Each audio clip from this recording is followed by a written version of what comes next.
Greetings friends, this is Survival Doc. In this video I'm going to talk about our bug out bags.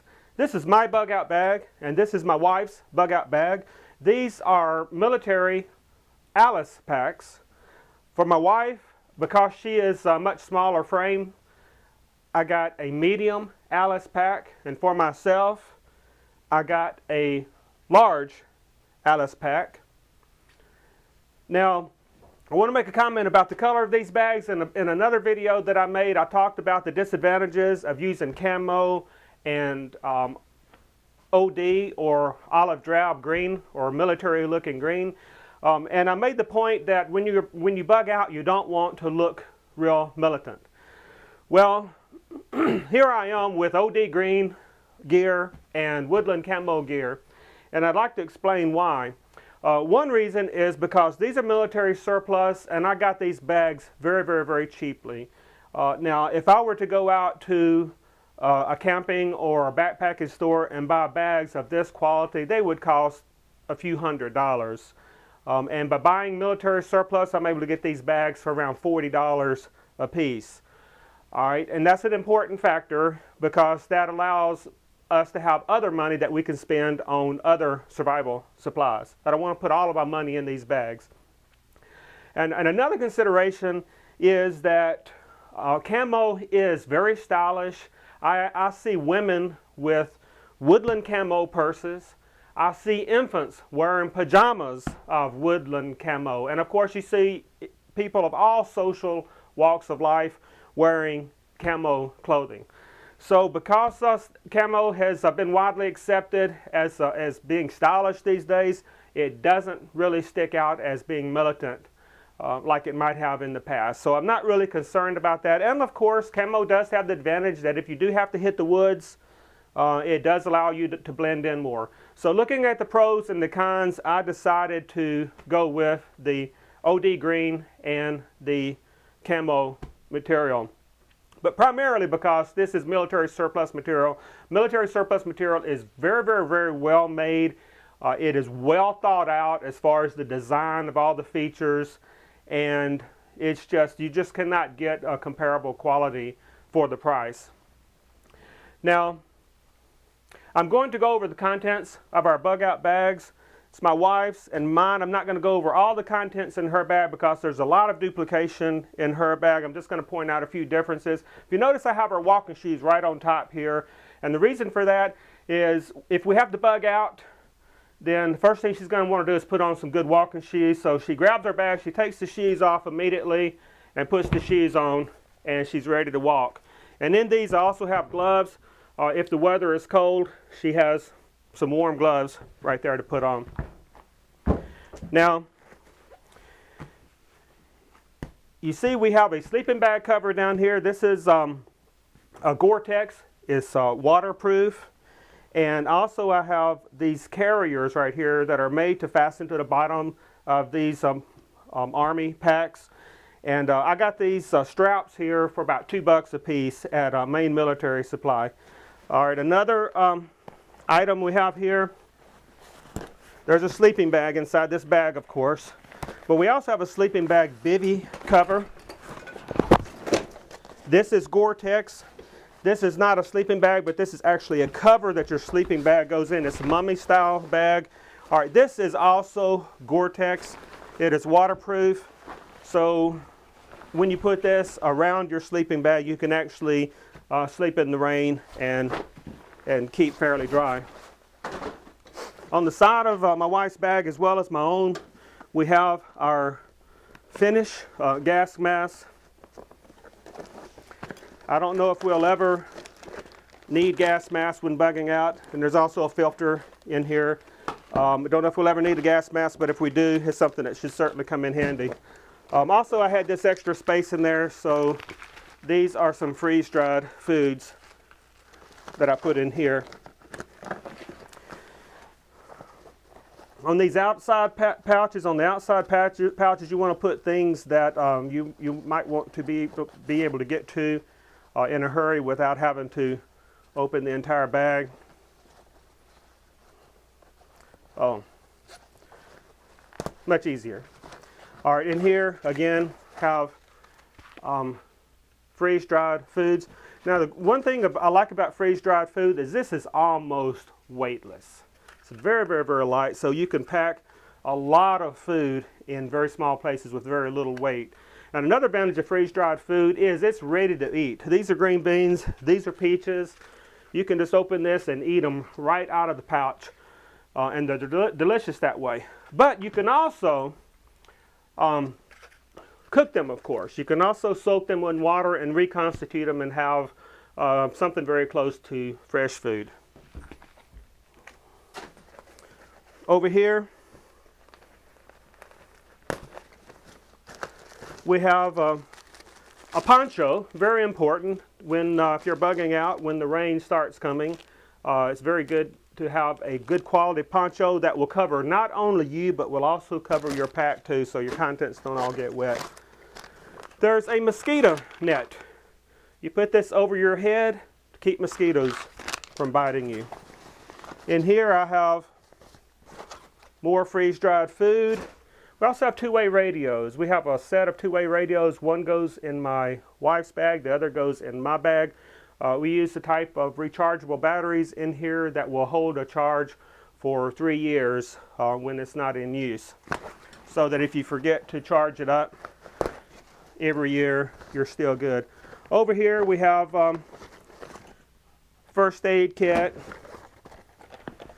This is a very handy item that every bug out bag should have. This is a water filter. This is type of water filter. It's like a straw. You put this, fasten this portion on top of this portion. There's a charcoal block in here, and this allows you to actually stick the straw down in the water and drink from a stream. But we also have other water filtering filters in here. Matches, of course. Here is a magnesium fire starter. I have another one in my bag. You'll see a lot of redundancy between our bags in case we get separated. She has her own equipment. There's a whistle, signaling whistle, pocket knife, and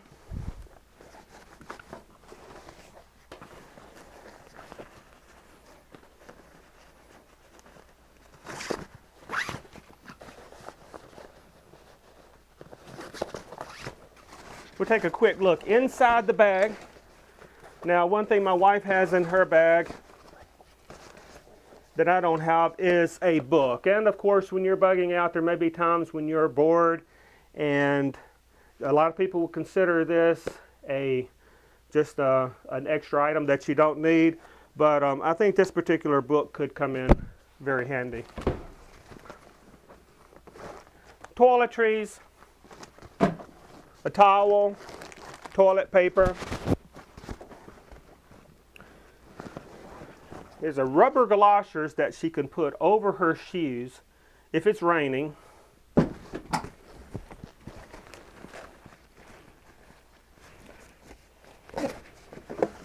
Cooking kit.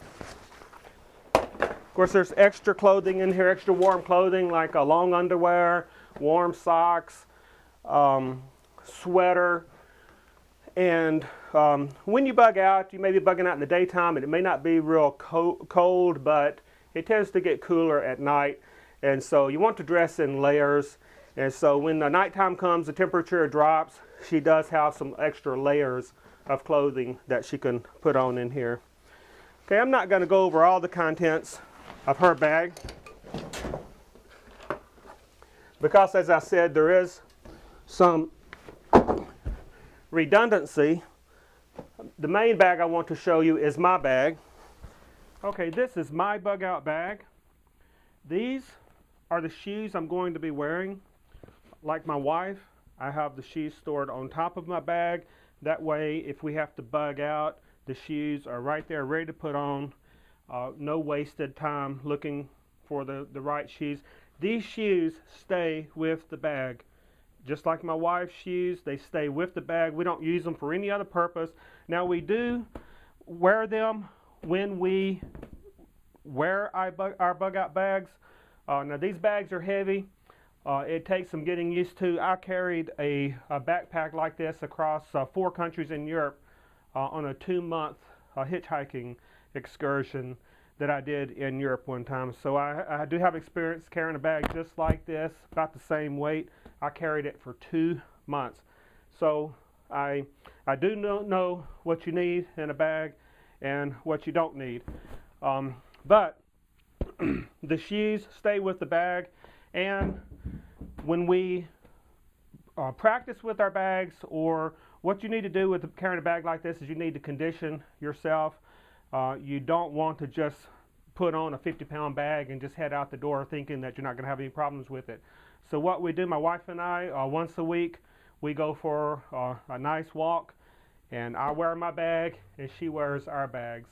And at first they seem very, very heavy, and because they are heavy, but the more you exercise with it, the easier it gets. And after a certain amount of time, it's just natural. You don't have to worry about it. Now, on top of my bag, I have a tent. This is a dome tent. It says it sleeps 3 people. In my experience, it comfortably sleeps 2 people. But if you have you're bugging out with some children or something, you certainly can make room for another few bodies in there. It is a it has a fly. It's good in the rain. Now for my bag and my wife too, we of course do have the frames. And if you do use an Alice pack like this, or any kind of bag that you want to carry this much weight, you definitely want to have the frame with, of course, the kidney pad and, of course, the padded shoulder pads. Now, my bag, I also have the sleeping bag, the Gore-Tex sleeping bag cover with the straps to attach it with. You don't want to, when you're bugging out, you don't want things falling off of your bag or things working themselves loose.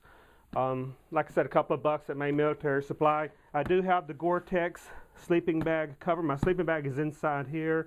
This is the sleeping bag cover. This can also be used as an emergency rain shelter, of course. Now, one quick note I would like to make about bugging out, and that is, according to my plan, bugging out is a last resort. We do not want to bug out. Most of the time you're going to be better off if you can stay at home where you're protected, where you have all of your supplies, and where you can defend your house and not have to worry about the elements.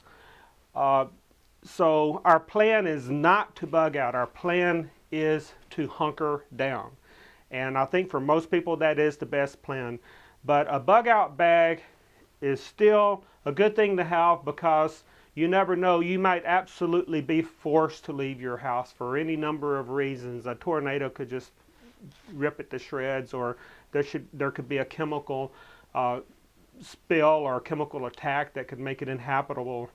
But for whatever reason, if you do have to bug out, it is good to have a bug out bag. Now, another thing a bug out bag is good for is when we travel, we throw our bags in the trunk of the car, and if some type of disaster occurs while we are traveling, we have all of our emergency supplies here, and if something happens and we can't stay in our car, say if gasoline becomes unavailable and we have to hit the road on foot, you're going to be very, very glad that you have a bug out bag in a case like that. If you have to abandon your car, hit the road on foot. So our bug out bag might very well serve as a get home safely bag. Now, we also have an emergency bag in the trunk of our car in addition to our bug out bags. Your car, you're not as concerned about weight in your car, of course, as you are when you're carrying things. So we do have another large bag that's in the trunk of our car with some additional supplies, because if we're living out of our car, these supplies could come in very handy. But of course, if we need to leave our car and hit the road, it's good to be portable. Now, in the interest of time, so that this video is not excessively long, I might not show you every single thing that's in my bug out bag. So I can see the comments coming now. What about this? You didn't have this in your bag. What about this? So just keep in mind that I may have other items in here. And if you have suggestions as far as things that I don't mention in my bug out bag, then I suggest you make your own video and show us what is in your bug out bag. On the side here, I have my gas mask with a filter in there. All right, now in here also there's some extra room in there, so I do have some additional packets of freeze-dried food in there. All right, this right here, of course, is a canteen, so I can carry some water. All right, in here I have some water purification tablets. Over here on this side, I have a dromedary bag. This is a 4-liter dromedary bag. It actually holds a little bit more than a gallon. This top right here this is the same top that fits on a Nalgene bottle. And I have a water filter. It's not in my bag, but I've got a ceramic water filter in the trunk of my car that actually screws, the threads on it actually screw on a Nalgene bottle. It's an MSR filter. So you can screw it on top of either an Nalgene bottle like this. And these are good bottles to have, of course, because they're very durable. They won't break, and they can even freeze and won't crack if they freeze. But anyway, this is so I can carry an extra gallon of water. I don't know if I'll be carrying an extra gallon. Water weighs 8 pounds a gallon. So if I fill this in the canteen over here, that's an extra 10 pounds. Of course, water is something that's very, very essential. And so depending on the circumstances, I'm not sure how much water I'll be carrying. If I'm around water that I can drink easily, and I have a lot of walking to do, I won't necessarily be carrying that much water. But I do have the capability of carrying a lot of water if I need to. Now, first of all, we'll take a look at what I have in the pockets. Here there's a case where you can have maps, and I have maps of our state and the local area.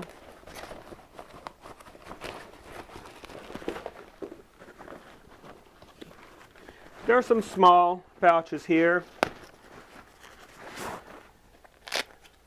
Various items. Here I have, this is actually a pistol cleaning kit. This is a multi-tool.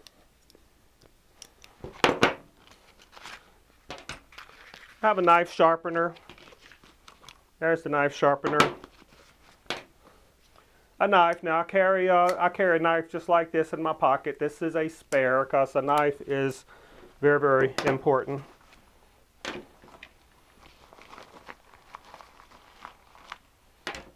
And here's some more gun cleaning supplies.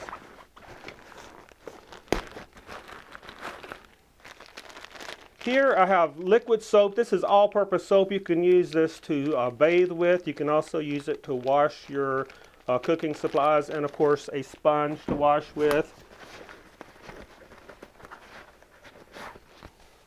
Here I have extra magazines for my Glock 19. Extra ammunition in there. Here on the outer pockets, where you can easily get to them, I have a lot of freeze-dried food. As I mentioned, freeze-dried food is very light, and it is also, you can eat it right out of the packet. There's the other half of our radio set. My wife has the other one in her bug-out bag. More freeze-dried food. More freeze-dried food. Salt and pepper.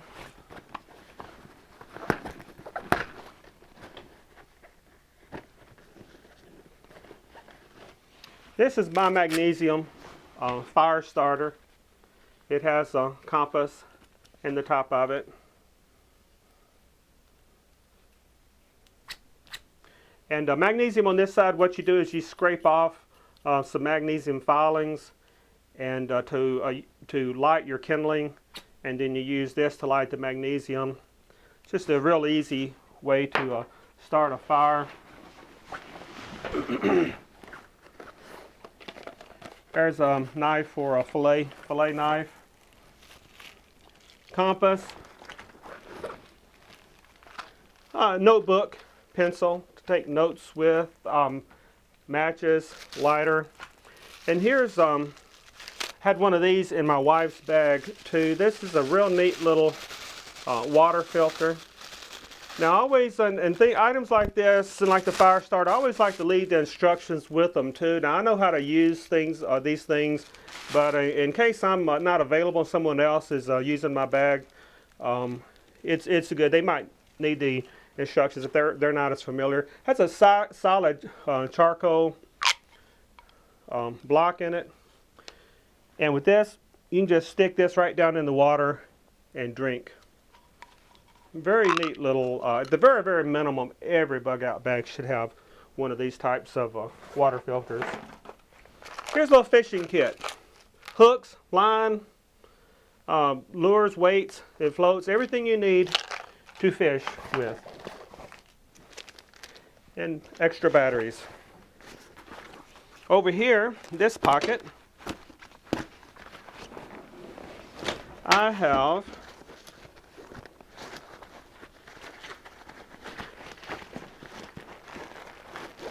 my poncho. These are good, high quality ponchos that will cover not only us, but cover our bags too if we're walking in the rain. There's a mosquito net, goes over your head, and this is an emergency blanket. This blanket is not just to keep you warm, but this will also hide your heat signature. If people are looking for you using infrared heat seekers, this is something you can hide underneath, and it will block, or it'll help to block your heat signature. Okay, so much for the pockets. Let's look inside the bag.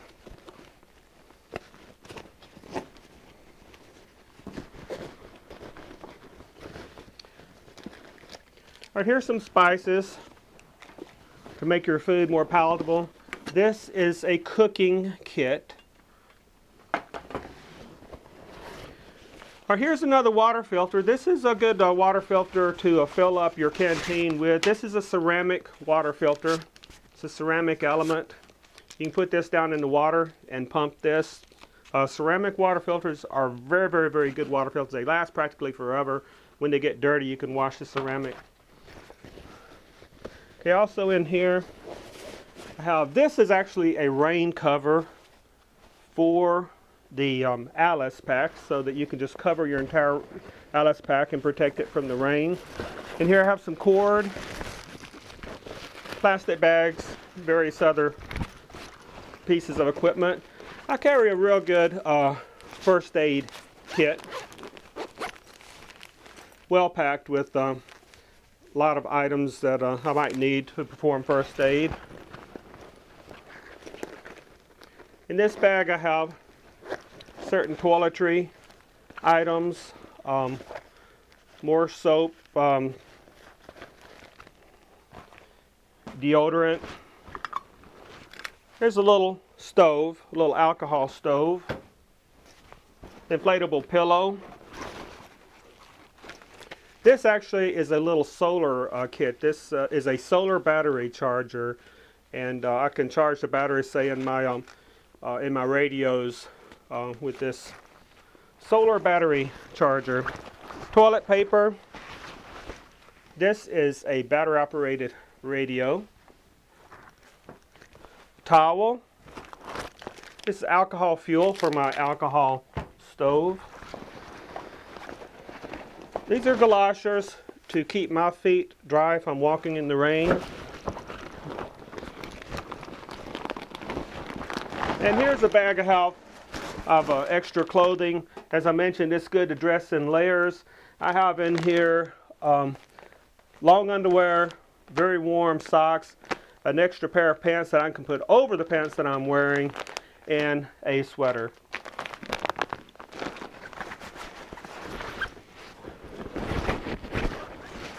And here's a nice little item to have. This is actually a folding or collapsible bucket. And of course you can haul water with this, but another thing that this comes in handy with is to wash. You can put water in here and you can wash you can heat water on your stove and have warm water in here to wash with, or you can also use this for washing your dishes. But that's something that comes in very handy. And there you go. These are the contents of Survival Doc's bug out bag. And one more item that I might or might not carry in my bug out bag, depending on the circumstances, is my Kel-Tec Sub 2000 folding rifle. Now, what I really like about this rifle is it accepts Glock magazines.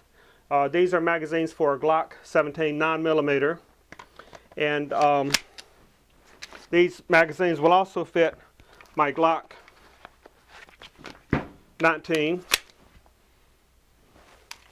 And of course, both rifles will also use the high capacity magazines. Because you never know what you might need when you're bugging out. This is Survival Doc, reminding you, be prepared or be prepared to be fleeced.